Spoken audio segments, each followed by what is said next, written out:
Hi guys, welcome to my channel here in YouTube, and I hope to reach more people using this platform.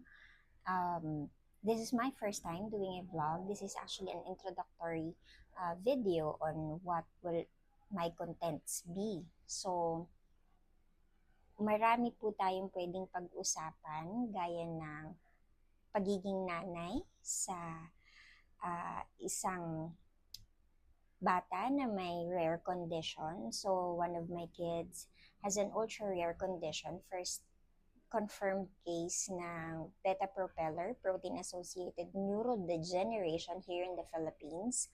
And it was just discovered last year.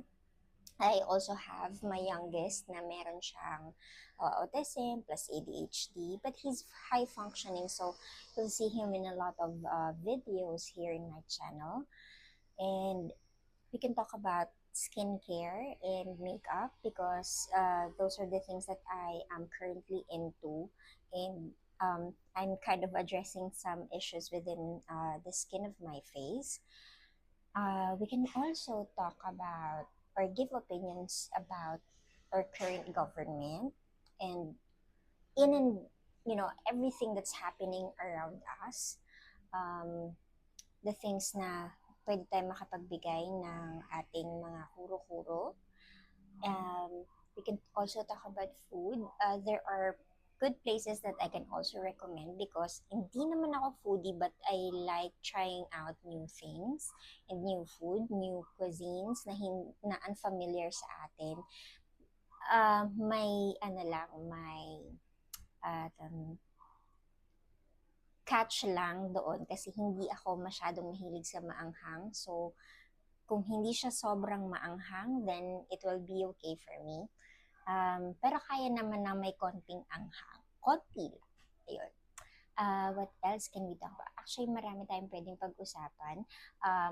One of the things na paborito kong pag-usapan ay ang leadership at management because I'm a manager in the company that I work for. And advocacy ko na matulungan talaga, ma-empower ang mga team members because they are the